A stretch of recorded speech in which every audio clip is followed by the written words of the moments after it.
Hello, and welcome to today's webinar, Automating Solar Permitting with SolarAPP Plus. My name is Chantal Stevens with Solar Washington, and I'm happy for you to be joining us today. A few words about Solar Washington.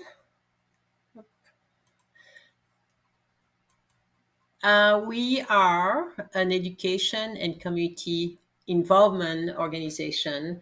Our mission is to promote the sustainable development and equitable use of solar energy and its contribution to the environmental and social fabric of Washington.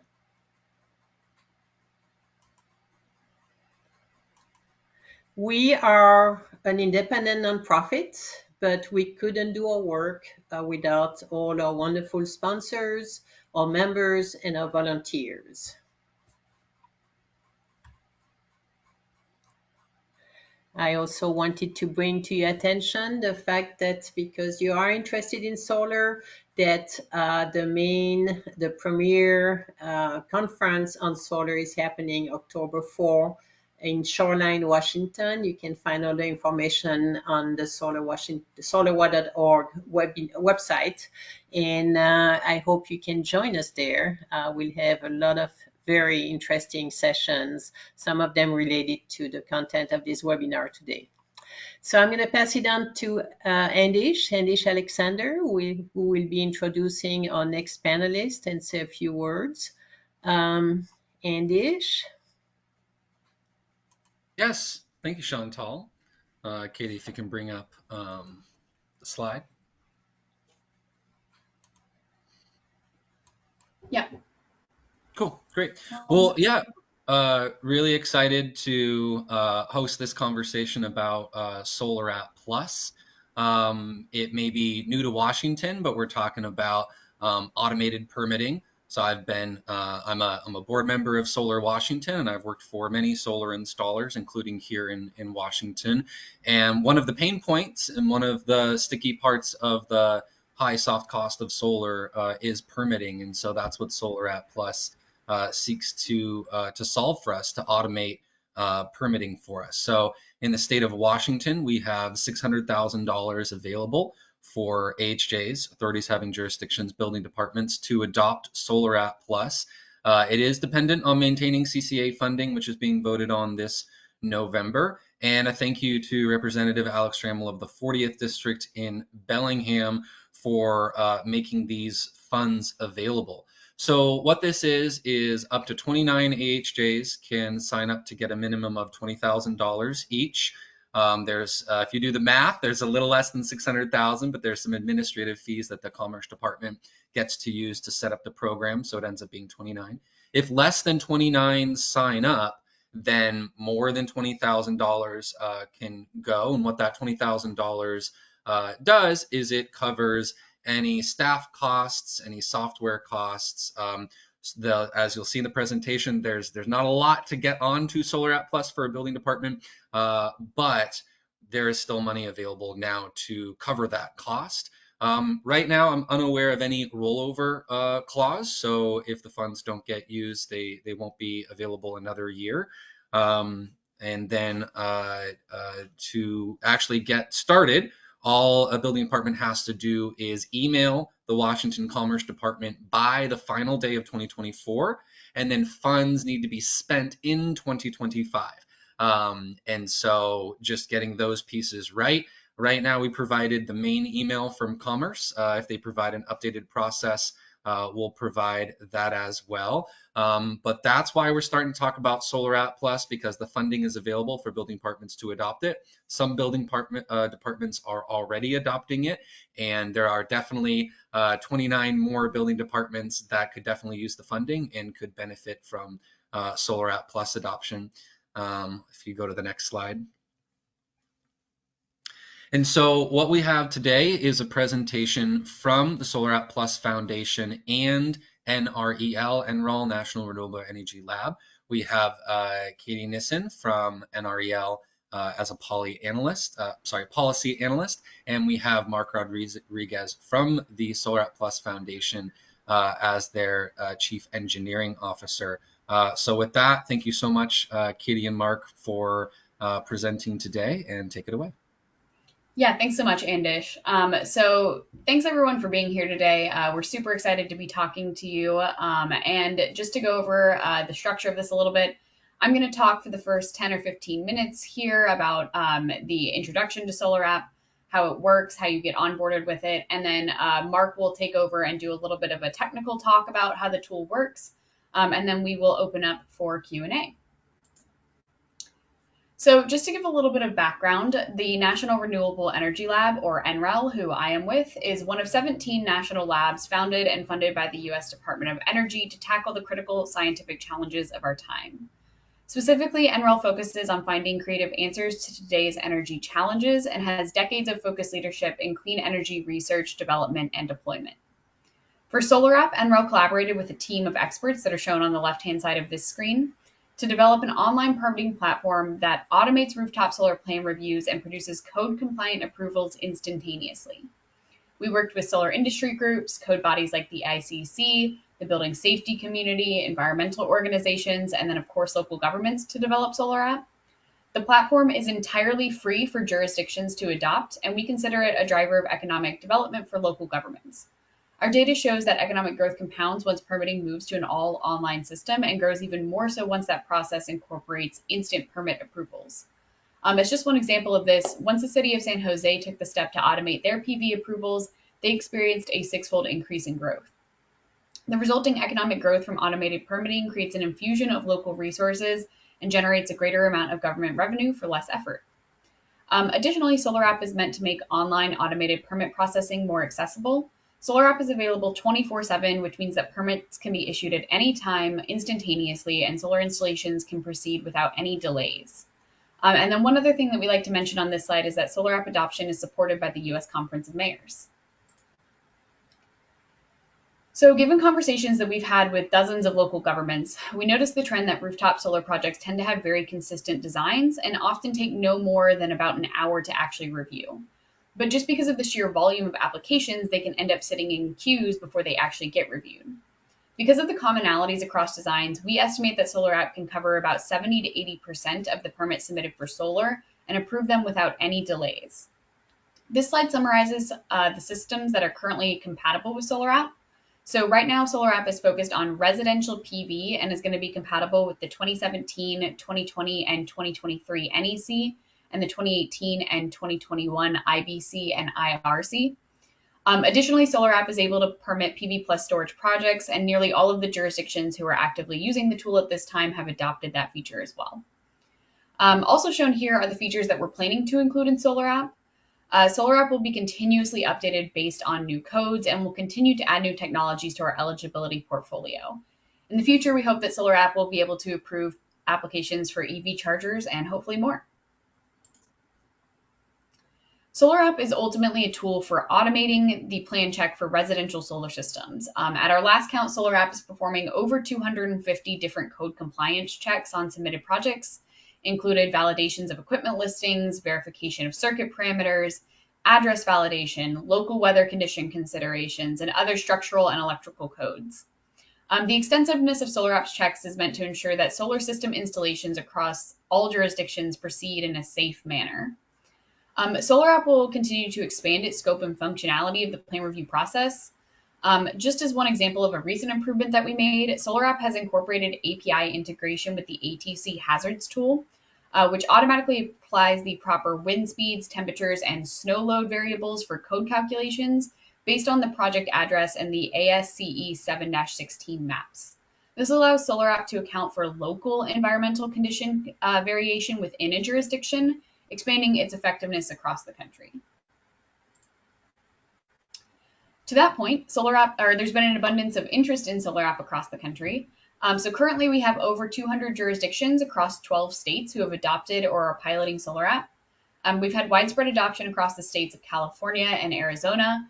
We also have many jurisdictions live or actively running pilots around the country, including Wisconsin, Iowa, Texas, Oklahoma, and as of this summer, Spokane, Washington, which we're very happy to announce. And then many more jurisdictions are working through their onboarding process and are in discussions about launching a pilot, hopefully within the next few months here.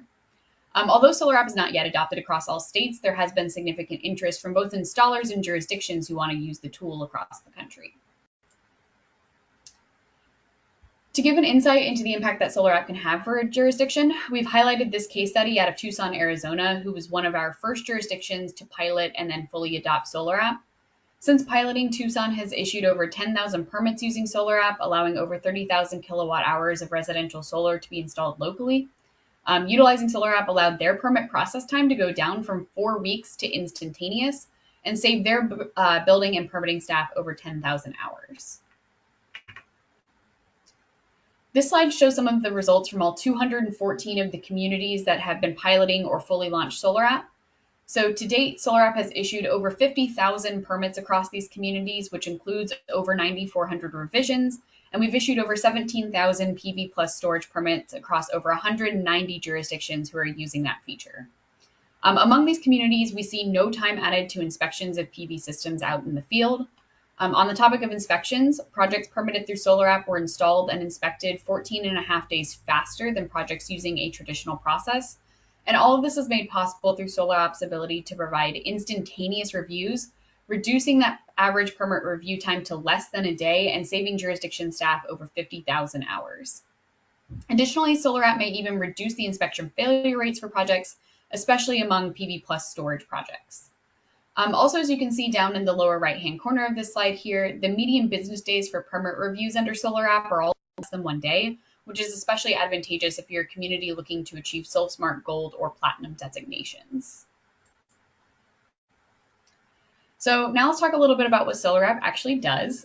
This slide gives a high-level overview of the process that contractors actually follow within SolarAPP. So first, a contractor is going to input project information and spend about 15 minutes or so moving through fire, structural, electrical, and workers' comp questions. It's about 50 questions in total that make up SolarAPP. Across the form, our system is automating those compliance checks that we talked about on the previous slide that your staff would otherwise have to do yourselves manually. Second, SolarAPP is going to complete its compliance checks. So if a contractor does input anything that's non-compliant, the system is going to give them live feedback and guide them towards a compliant answer. Because it's automated, it's going to really quickly catch code issues, typos, and other kinds of errors. It's designed to be really responsive, so it instantly returns corrections to provide guidance for getting a correct answer in an input field.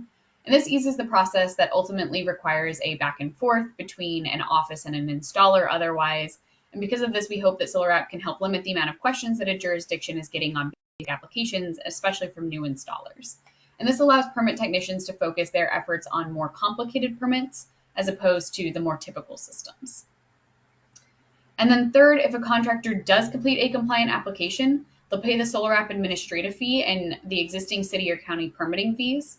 Once those payments are complete, the permit is going to be instantly issued to them with with the inspection checklist and all of the other content for an inspection team to verify out in the field. And again, this is all done through a no-touch process and allows for 24/7 instant permitting. SolarAPP is also adaptable, and we do offer 2 different options to best meet the needs of the jurisdictions. So the first option, which is shown in the upper pathway on the slide here, is what we call the standalone model. And this is going to be for jurisdictions who are currently only accepting applications via email, mail, or in person. So the standalone model will start with the installer inputting their project and paying our administrative fee in SolarAPP. The contractor then gets to pay the city or county's fees in SolarAPP via Stripe. The project approval documents are then stored in SolarAPP for easy future access. And finally, the permit gets issued instantly, and all permit information and inspection documents are sent to both the installer and to the jurisdiction. The second option that's shown in the lower pathway on the slide here is what we call the integration model. And this is going to be for jurisdictions who are already using some type of online permitting platform like Acela, Energov, eTrackit, etc. This method will also start with an installer inputting their project and paying our administrative fee in SolarAPP. They'll then receive the approval documents for that system. The installer is now redirected back into the existing government software system where they will upload those approval documents for the project directly into the government software system, and that's where they'll pay the city or county permitting fees.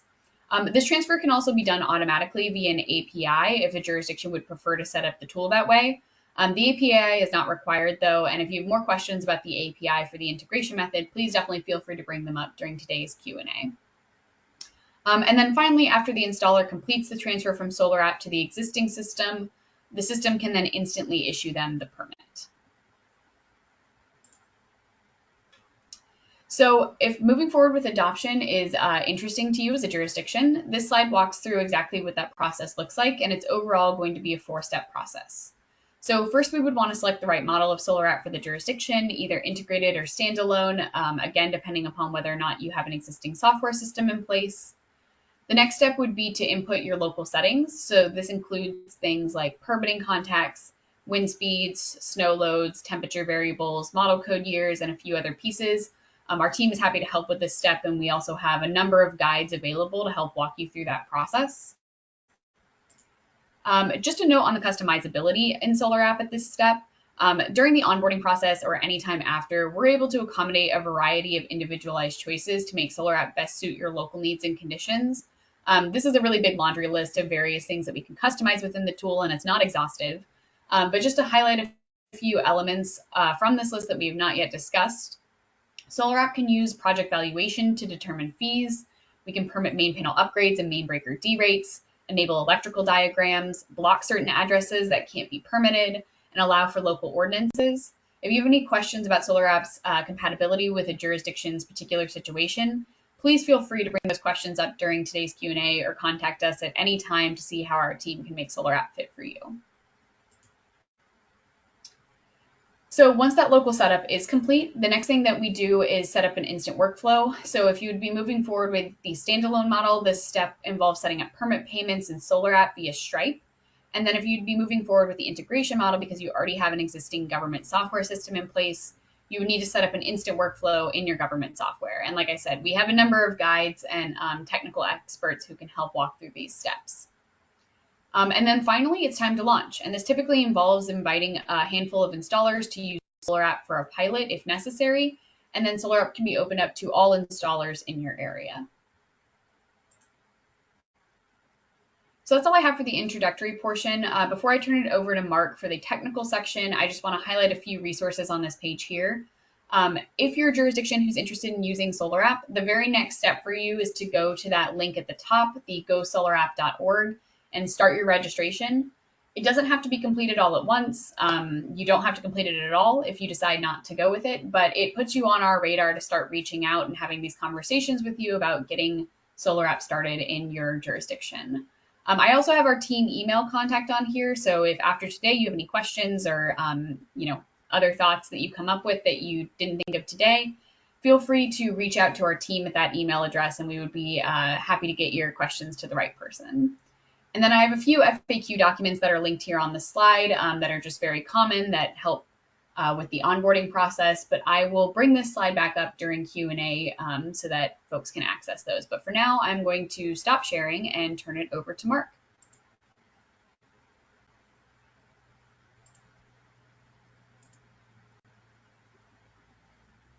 Awesome. Thank you, Katie. Let's see. Am I showing up now? I'm here. Awesome. Good afternoon, everybody. My name is Mark Rodriguez. I am the Chief Engineering Officer of the SolarAPP Foundation. I've been with the SolarAPP Foundation since around 2019. I helped craft the backend code compliance check for SolarAPP, so how SolarAPP reviews code compliance from your system and is able to pass things to inspection with some check on the job. So what I wanted to start with is showing you guys the portal. This is what SolarAPP looks like. We're up here at gosolarapp.org. For you guys that were just following along, Katie added that link up there and asked you guys to go click on registration. The registration button's up here in the upper right-hand corner. That'll help start your process and get you into the system as either a jurisdiction starting or as an authorized contractor. Once my account's been created, I'm showing you the admin version, but what you guys are going to see is your project dashboard. So this is basically the same view that either a contractor or a jurisdiction would see when you go navigate into your SolarAPP account. So what you're seeing is kind of the list of projects that you'd be managing as the contractor. Now, a couple of things I want to get just started off. Katie kind of went over two different modes of operation. We have the standalone mode, and the integrated mode. From a jurisdiction's perspective, when we say integrated mode, I want to caveat that the integration is the lightest, cheapest integration you've ever seen. Integration from a SolarAPP perspective is give me a place to upload a PDF set of plans, which is my inspection checklist, which I'll get to, and give me a location to enter a number, my validation number for my approval ID. That's really the only two pieces of integration that's required from the jurisdiction side. So in essence, we're setting a new permit type called SolarAPP that allows instant approval. So if your jurisdiction's backend system can take fees and issue permits instantly, then the integrated model, which really is more like the jurisdiction software as the lead, that model would be chosen by your jurisdiction. If your jurisdiction's still using over-the-counter process or mail, or not allowed to accept online payments or take documents in electronic format, then the standalone model is your choice. And in that case, SolarAPP is going to do the plan review and the issuing of the permit. So if you go back to that integrated model, SolarAPP is really only the plan review department. That is the only function it is doing. So as a contractor, I'm going to come into the projects. I'm going to enter an address. I'm just going to pull one of these up and start walking through it. So I'm going to enter an address into the system, and that address, based on its location, is going to drop it into a jurisdiction. And if that jurisdiction has adopted SolarAPP, the job will actually come up and you'll be able to move yourself forward. Right? If that address comes up not in a SolarAPP jurisdiction, the software will not allow you to go forward. So I cannot accidentally create a project that's not in a jurisdiction and pay the fees and everything and then not have it be eligible for that jurisdiction. So two things are happening here. One is that as the submitter, the contractor, I am authorized with my account and my active contractor license or business license to be authorized to work in that jurisdiction. So as a jurisdiction member, people submitting jobs in the portal in your jurisdiction will have already been authorized to be a licensed contractor and authorized to work in your jurisdiction before they can even get to this step to submit a job. So the things that this is promoting, if you think about from a contractor side, it's a single portal for all jurisdictions. In your state, it will reference whatever the state mandated or guided code is. So for those codes, we do 2018 International Residential and Building Fire Codes, along with 2021, and we're working on 2024 codes as well.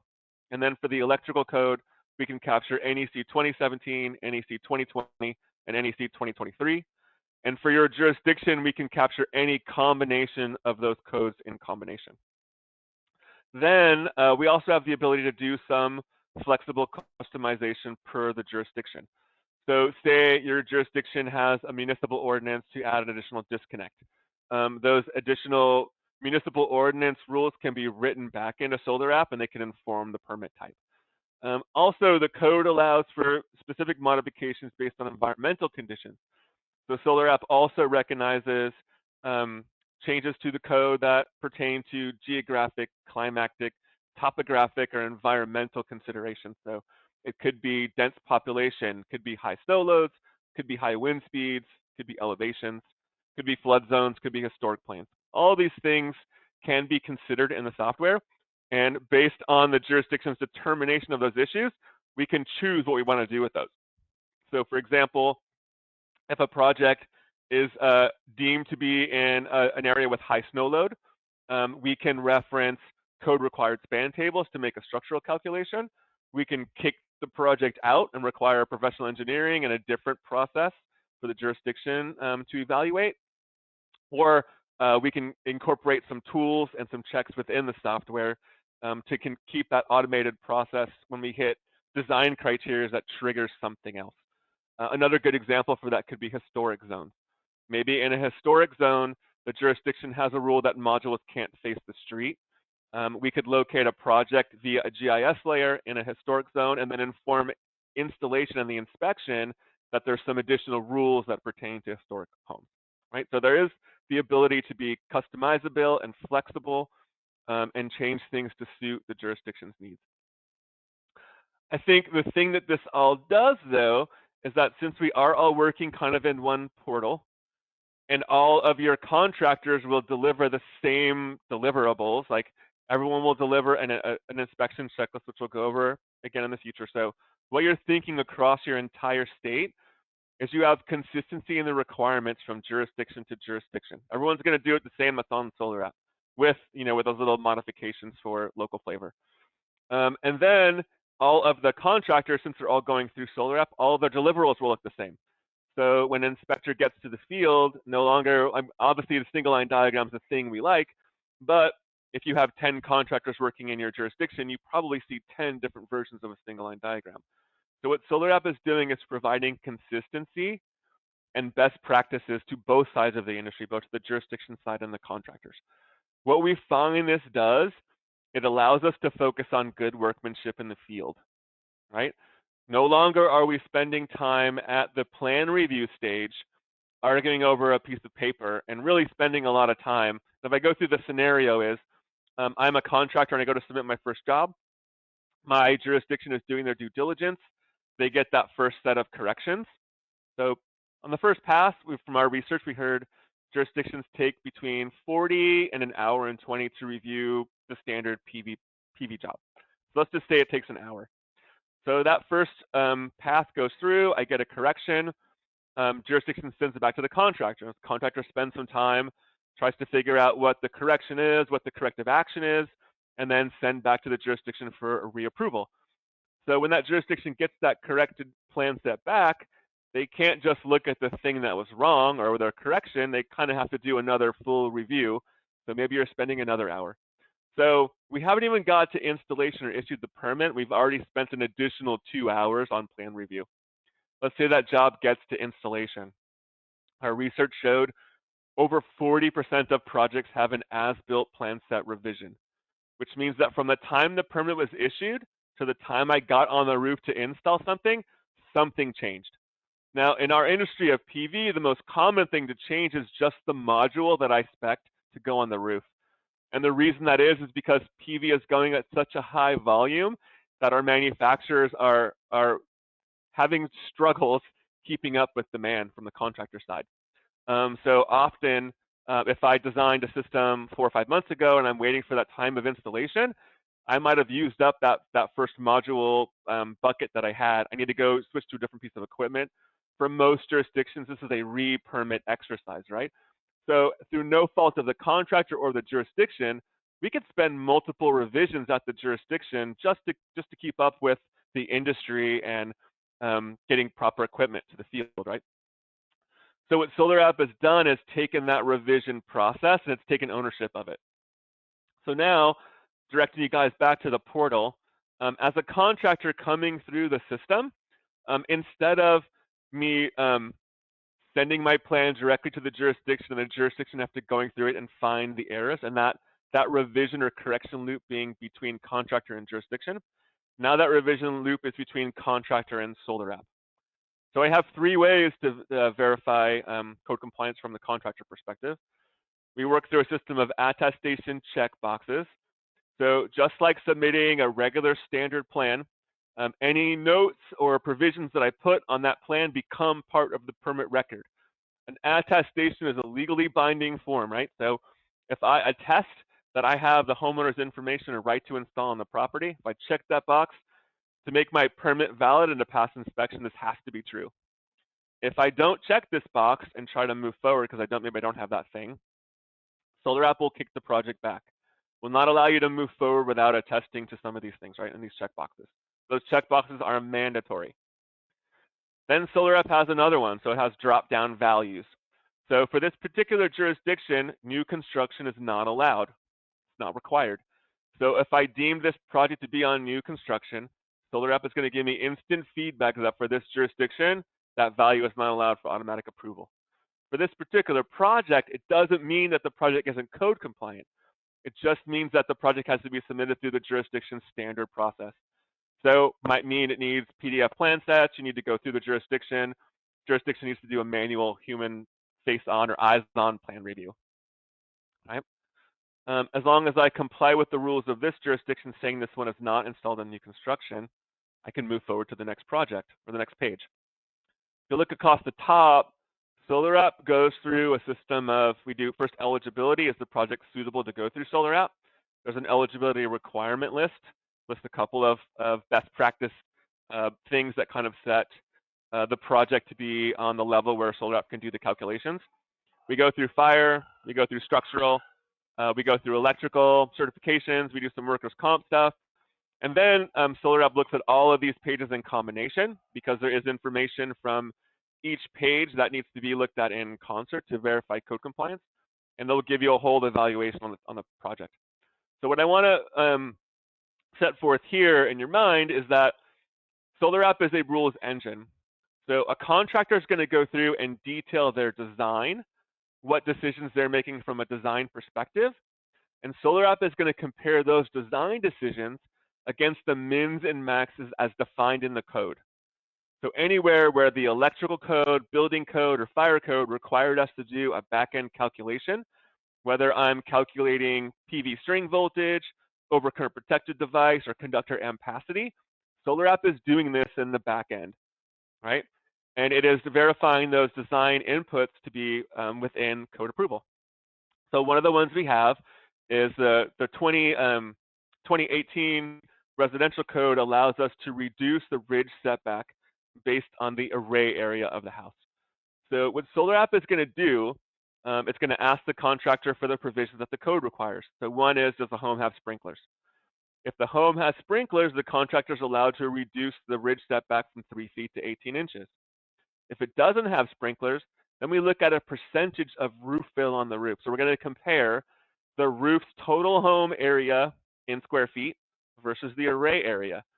So the contractor is going to enter the roof square footage, and then based on the contractor's selection of modules and their count of modules, SolarAPP is going to use some information from the California Energy Commission's list of approved equipment. We actually have the module area in that database, and we'll calculate array area versus total roof square footage, and we'll give the percentage of roof fill and use that to charge what that ridge setback is going to be. So based on this number here, we can reduce that ridge setback from 3 feet to 18 inches. If your jurisdictions have different alternate fire access pathway rules, then when the state starts to adopt, we would go and edit these rules to match Washington's code. Like some jurisdictions do have amendments, and SolarAPP is able to reflect those amendments within the software. I'm going to quickly move through a couple of things. From the structural side, SolarAPP is using the provisions of the existing building code to do a method of substitution on the roof. This is how we avoid professional engineering. If you think about a house built to the residential code, it is built with a live load on the roof of 20 pounds per square foot. That allows people to walk on the roof for maintenance, operations, and roofing perspective. When we remove that ability to walk on the roof by putting solar modules over the roof plane, we do a system of substitution where we can move some of that, remove some of that dead load or live load, and we replace it with dead load. So from that perspective, SolarAPP requires your PV system, to weigh less than 4 pounds per square foot. So if I were to put 5 pounds per square foot in this section and try to move forward, say I have a ballasted system, trying to do a ballasted roof system that weighs 5 pounds per square foot, SolarAPP's not going to allow that system to go through.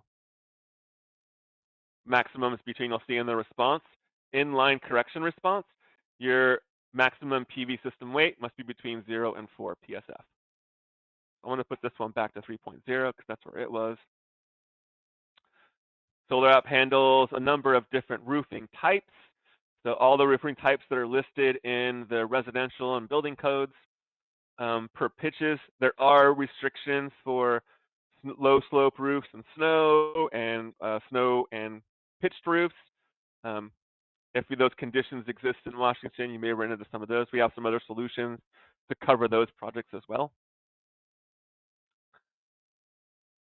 When we get to the electrical section, contractors are going to detail information about their inverters, their modules, their racking system, what they're using for rapid shutdown, They're going to detail premises wiring systems and their methods of interconnection.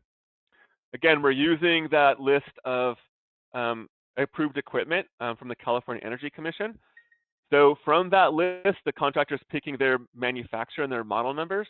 And then from that list, SolarAPP is pulling things like open circuit voltage for modules, short circuit current for modules, max DC input voltage, AC output ratings, power output ratings. It's using that information to do the back-end calculations for wire and everything. So what I want the jurisdictions to understand is that anything that could have been calculated or reference approved in a database or otherwise associated with another part of the permit to be qualified has been done in SolarAPP, right? This is not a no-look pass from the permit to the inspection. The last thing we wanted to do was put more load on inspection and have them try to figure things out in the field, right? So now I'm out of the section where the contractor is detailing the premises wiring system. So we call it the bus bar section, but you can see I've detailed the main service panel. I can do sub panels. I can do bus bars up to 225 amps, and I can do main breakers up to 200 amps. I can do main lug only panels, center fed panels.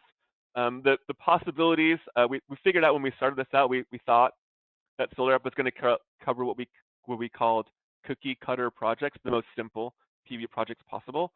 Over the last 5 years, I think cookie cutter is no longer the thing because we can do some pretty complicated energy storage systems. And I want to show you what comes out. So remember earlier I put, actually I'm going to change that back. So I remember I talked about SolarAPP would look across all the pages, look for a couple of different things and be able to figure out code compliance based on the full length of pieces. So the last thing that happens is when I go to, when I hit the submit button, then it's going to look at all the different pages. So I'm going to try to figure out something real quick. I'm going to edit something to make this project, I think, fail. So if you guys are savvy from installers, my interconnection method at the main service panel for this job is 120% rule. I'm going to change my bus bar down to 100 and my OCPD down to 100. I think this might fail.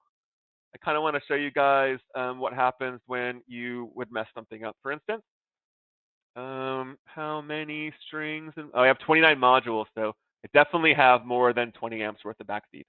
So let's see what happens when I go through here and try to run this project.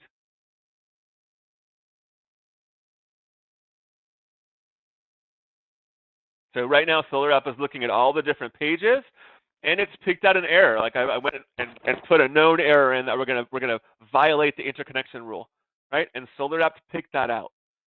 So it gives me the error. It tells me that I violated the 120% rule. I've got to go back and fix my inputs to make this job work. So if I go back through the permit and I say, what happened there? Bus bars, 100%, 120% rule didn't work. Maybe this was a fat finger mistake, right? As the contractor, I messed up. That was supposed to be a 200, 225, not a 100, 100, right? So now I've gone back, I've made my revisions. It matches the installation now. Let's go back and run code compliance again. So now that I've gone through and corrected my errors, I should get an installation checklist, which basically says that SolarAPP has reviewed my inputs. My inputs are code compliant. Now, what needs to happen to make this all legitimate is that my system needs to be validated in the field, which is the important part where inspection comes in. So I'm going to transition to some of my other documents. So this is basically what inspection sees when they get to the field. We have an inspection checklist. It shows my address. When I talked about integration into your jurisdiction system, the thing we're looking for is this SolarAPP approval ID. Each inspection checklist is going to have a unique approval ID that's associated with this particular project and this address. I'm going to direct you guys to the very end of this approval ID. You'll see this has a B appended to the back of it. If you're a savvy installer or jurisdiction, you know that a -B is your second rev of a project. So SolarAPP checks revs, right? As a contractor, I get 3 free revisions. I can come in here 3 times, change modules, change parameters, change the installation, change how it interconnect. Each time I do that, if I've submitted that job to the jurisdiction, I need to follow that jurisdiction's process. So if the jurisdiction requires me to file the as-built or the updated or corrected plan set, I need to go back through and follow that process to make sure that jurisdiction has the latest documents on site. Now, you see a revision B. So as an inspector, when I show up on site, I want to direct you guys to the lower left-hand corner. As an inspector, when I show up on site, the first thing I want to do is find the inspection checklist that the contractor is going to present to me for this job, and I want to scan this QR code in the lower left-hand corner. And if anyone's here, if you have a chance to, I'll leave it up for a second. Go ahead and scan that little QR code in the corner. What it's going to do is take you to a SolarAPP splash page. You should see this approval ID in the bottom, and it should match that address that I highlighted in the top. As an inspector, that's how you verify that the inspection checklist you're looking at is legitimate and matches the installation you're at. That's your security. That's your security QR code, and that's what's to prevent contractors from maybe falsifying the address or doing a little PDF update and using the same checklist for project after project. All right. So through some feedback from inspection, we had the call from inspectors to add something of a single line diagram. So what I want to showcase now is that based on a contractor's inputs, SolarAPP is going to generate a diagram.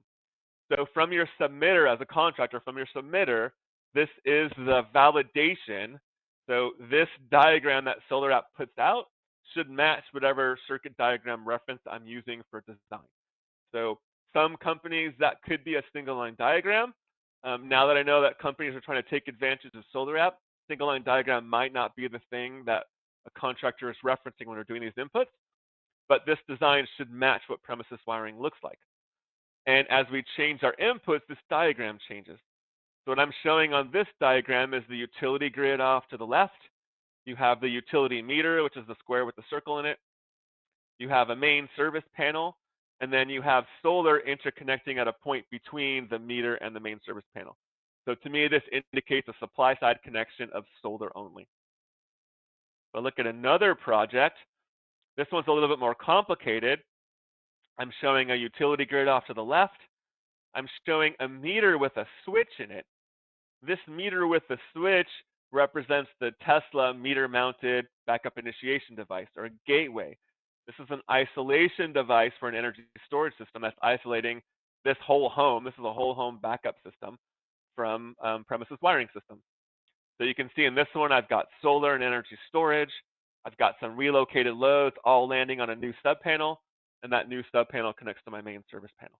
So this is the reference for the inspector when he gets there. Premises wiring should look like this. What do I need to validate though? So you can see we have a pretty extensive checklist, a bunch of lines. There's a bunch of checklist items off to the left. This checklist is the inspection checklist for a combination inspector. It's designed for someone who doesn't necessarily have experience in the solar market and needs a little bit of guidance to show or to ensure that everything required in the code has been checked at inspection.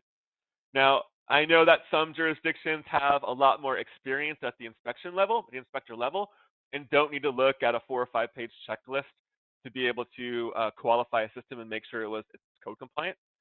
From those experienced inspectors, what we want them to do is verify this information in bold black. So this information, if I verify that the backup initiation device manufacturer was Tesla, and it was this model 1624171-XX-Y, I have validated all of the electrical parameters that SolarAPP's brought into the system. If I validate that my overcurrent protected device is 60 amps, then I validated that overcurrent protected device that SolarAPP calculated and associated wiring with it. So really, we add no additional time to the inspection. The inspector does not need to figure anything out or reference things or do calculations. All they need to do is verify these items in bold. Relatively simple. Let me go through a couple more examples as we're getting a little bit more getting a little bit more complicated, different types. Again, here's that energy storage system with a meter-mounted backup, connecting simply into the main service panel. Again, this is a simple whole home backup system. We can also show, that's kind of the same one. And then since we have this long checklist and the ability to customize what comes out of SolarAPP, I'm also working on a kind of a revamped checklist. So what we've done is taken that 5 or 6 page long form sheet and turned it into something jurisdictions and inspectors are more used to seeing. Now maybe for your experienced inspectors, you'd get the SolarAPP plan, which is around 4 or 5 pages. Starts with something that you guys have probably all seen on a normal page, like have a page of notes with your scope of work. Some scope of work fields at the top. Jurisdictions usually use this for valuation. So AC system size, DC system size, energy storage capacity, whether I'm doing main panel upgrades or main breaker derates. Subpanels, if their jurisdiction charges for those things, we can add them as a valuation page. We come down to a single line diagram of sorts, kind of compact, taking all that pertinent electrical information, putting it on a single reference page. Again, I think the key thing here is that if you're an inspector, you could expect to see the same documentation from every contractor working in your jurisdiction. And from the contractor perspective, for every SolarAPP jurisdiction you're working in, the requirements are the same, always the same. Inspection requirements should be the same. That's how we get better at our workmanship, as we get consistent in the requirements. So just pulling this one out. I've got a rooftop page. We talk about some roof surfaces. At some point, we're going to be doing a racking database where we'll be pulling information in, especially when we have extreme design conditions like high wind speeds. We'll be pulling in more information in from the manufacturer on racking parameter specifics. And then it ends out with a labels page. These are all the labels that are required from 2017 and forward NECs. So that pretty much brings me to the end of the technical demonstration. I think it's time for questions now, if anyone has any. Right. Yes, thank you very much, Mark. I'm just going to pass the screen back to Katie, who can put up the contact information again. And just wanted to mention that we are recording this webinar. You will receive, I think in about 24 hours, an email that will have a link to a recording of this webinar. So if you missed anything, if you'd like to share this webinar with your local government, I know we have a very mixed audience today that included both local governments and installers and solar advocates and others. So if you'd like to send this recording of this webinar, you can do so using the email that you will be receiving in 24 hours. Now I'm going to pass it on to Katie that can answer any questions. Yeah, wonderful. Thank you so much. Just to note, I added out of the chat, thanks, Andish, the link for the Washington funding application specifically to direct that email is on the screen now. So we've got that up there. But Mark, we've got 2 questions in the chat that I will bring out. So the first question is, can installers use this product if the jurisdiction isn't participating for plan review? Yeah, today, no. But I do have that on my roadmap. Actually, talking with my team right now on how to do that. Trying to figure out how to get, like, how do I know that what the jurisdiction's enforcing? It's probably the biggest thing, right? If the jurisdiction hasn't adopted, I don't necessarily know if they have specific requirements that I couldn't address. But we're trying to figure out some way, because in all intents and purposes, like, you're getting an approved plan. So maybe I couldn't speak to the fact of a jurisdiction allowing instant permitting approval, but I think there's definitely room for a jurisdiction to accept the SolarAPP approval doc in an expedited fashion. Maybe it's an over-the-counter approval, maybe it's a short 3-day approval. Like, there's definitely room for that. I kind of need to work with some jurisdictions that are willing to, like, vet it and see how it goes. I don't have any today that are willing to do that, but it's definitely on the roadmap. I'm thinking about it. Awesome. Okay, so the next question that I'm going to bring out here is, as an installer, what can we do to help with the implementation of this? If we had the main points of contact at the jurisdictions, maybe we could contact them to talk about the pros and cons of implementation, question mark? Yeah. Yeah, I think so I think the way to get your jurisdictions interested is just to ask for it. I think that's one of the things that jurisdictions often come up with. I don't really know if the contractors want this, and I'm gonna start by kind of saying, like, from a contractor perspective, I know this is a more complicated process than your people are used to doing, but there's an ends to a mean, or a means to an ends to a mean. So what we're doing right now is pulling a little bit of burden off of the plan review department at the jurisdiction. That's how we get them faster. It's going to be a little bumpy for us at the start, but you got to hold on for the greater vision, because the greater vision is for us to connect our design software with the permitting application. So what my vision is that we're sitting at a design chair, and instead of printing a set of PDF plans, you print your permit and your interconnection approval, and you go construct, you go build. The only way we can do this is to automate and digitize this step, right? So it's going to be bumpy at first, but we are coming up with tools and working with partners that are going to connect us from front to back. And then things are going to fly. I'm also going to add, as a concrete step in the chat, we host standing demonstrations that are very similar to what you just saw today, every 2 weeks on alternating Tuesdays and Thursdays. So if there's a jurisdiction that you know that you want to reach out to ask them to get interested in SolarAPP, the place that you can concretely direct them is to come see one of our standing demonstrations. Obviously, viewing this webinar would also be fantastic, but if they want to come have a live conversation with us, that's a great place to do it. So Chantal, I think I put that in the chat, but you may have to release it. Okay, I will do that. Thanks. I will echo that. SolarAPP would have not gotten started without us leveraging our jurisdiction partners and our relationship with the jurisdictions.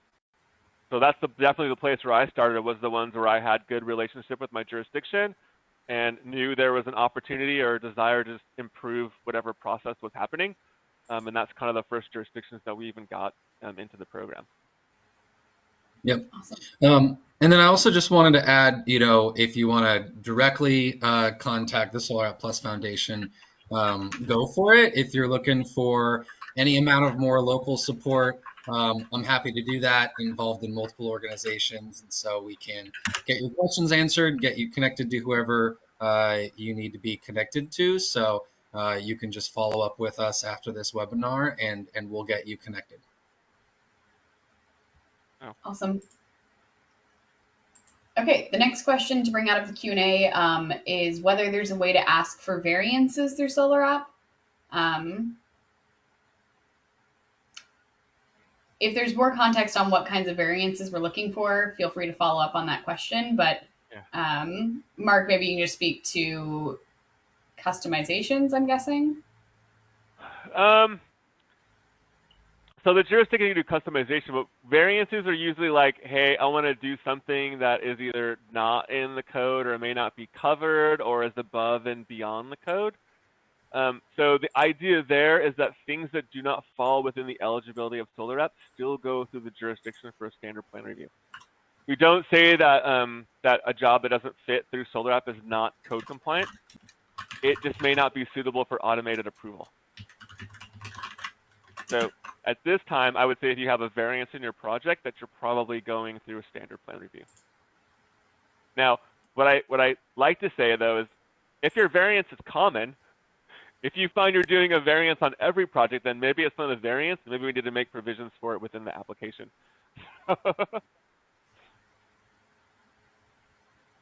Awesome. That covers the questions that are currently in the Q&A section. Actually, one more, sorry, Katie. How often will your list of approved equipment get updated? Oh, the CC's list of approved equipment gets updated every other week. Oh, okay. So yeah, so I think that concludes. Let me take a quick look. And the they will get a little bit of explanation of variance. Sometimes fire variance is a lot depending on the exact situation. Maybe the distance to ridge doesn't make sense because the ridge isn't accessible to a firefighter anyway. So that was just a little bit more information on that previous question. So Yeah, yeah, thank you. yeah. Oh, go ahead, Mark. Did you want I to was gonna add say something? I was gonna say it sounds like it details special conditions, and then I would say that special conditions today are going through standard plan review. Great. Well, I really appreciate the time you spent with us today. As I said, this was recorded. You will get a link to it. So if you miss anything, I would like to share this webinar with anyone else. Just please go ahead and do it. Otherwise, it was a pleasure. Thank you so much to Andish, to Katie, and to Mark for spending the time to prepare this very informational webinar, and we'll see you at the next one. Have a wonderful weekend if you're watching us live, or rest of your time if you're not. So, goodbye. Thank you all. Thanks Thank so you, much, Chantal. everyone.